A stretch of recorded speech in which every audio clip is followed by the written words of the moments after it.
টুয়ানে আমি বলেছিলাম যে হঠাৎ করে আবার কেন চলে এলাম বোনের বাড়িতে, নতুন আত্মীয়র বাড়িতে দেখা করতে। কারণ আমাদের বোনেদের মধ্যে হুচুকে আর কম নেই, তার সঙ্গে ভাইয়ের বউগুলো সেরকম হয়েছে।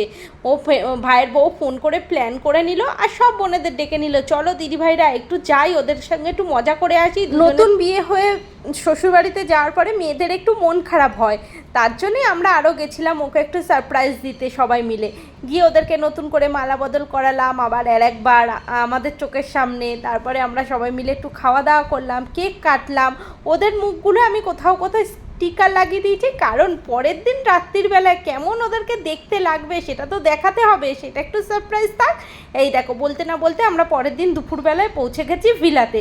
এখানে গিয়ে খাওয়া দাওয়ার আইটেম করেছিল পিসুমণি, তো ওই ভাতটাতেই খেতে গেছিলাম। তার মধ্যে তোমাদেরকে একটু চারিপাশটা ঘুরিয়ে দেখিয়ে দিলাম।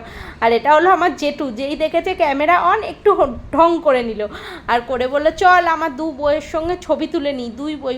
বউ বলতে এই জন্য নাতনিদেরকে বলছে, বড়টা হচ্ছে আমার দিদির মেয়ে, ছোটোটা হচ্ছে আমার মেয়ে। তো এই দেখো ওদেরকে তাই জন্য আমি সুন্দর করে ছবি তুলে দিলাম, ভিডিও করে দিলাম। আবার জানো তো মেকআপ আর্টিস্টও আসবে আমাদের সাজাতে, আমরা সব বোনেরা একসাথে আর ভাইয়ের বউরাও সব সাজবো। সাজাগোজার পরে আমাদের রাত্রির বেলায় কেমন দেখতে লাগে সেটা কিন্তু পুরোপুরি সারপ্রাইজ থাকবে। এখানে কিন্তু আমি দিইনি, এর পরের পার্টটাতে অবশ্যই তোমরা দেখতে পাবে কেমন লাগছে আমাদেরকে।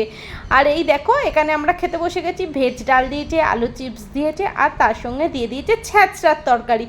ও বন্ধুরা গো, তোমাদের কি বলি, এই ছ্যাঁচড়ার তরকারি যে আমার এত প্রিয়, তাও বিয়ে বাড়ি। নিজেরা ঘরেতে করলে যে টেস্টটা হয় সেটার সঙ্গে বিয়েবাড়ির টেস্টটা কিন্তু আকাশ আর পাতাল তফাৎ। তাই আমার কিন্তু বিয়েবাড়িরটাই পছন্দ। আর এই দেখো এখানে মাছের কালিয়া দিয়ে দিয়েছে আর এখানে দিয়ে দিল চাটনি। সব কিছু খেয়ে দিয়ে এবার চললাম বাড়ির দিকে, কারণ মেকআপ আর্টিস্ট ফোন করা হচ্ছে যে আমার চলে এসেছে আর কি বাড়িতে। তো দেখো এখানে আমি সাজতে বসে গেছি, প্রায় কিছুটা মেকআপ হয়েছে। তো আমাকে কেমন লাগছে সেটা দেখতে হলে নেক্সট পার্টগুলোর দিকে চোখ অবশ্যই রাখতে হবে। আর রাত্রে সবাই কেমন করে সাজলাম, কি কি খেলাম, সবটাই যদি জানতে চাও চ্যানেলটা সাবস্ক্রাইব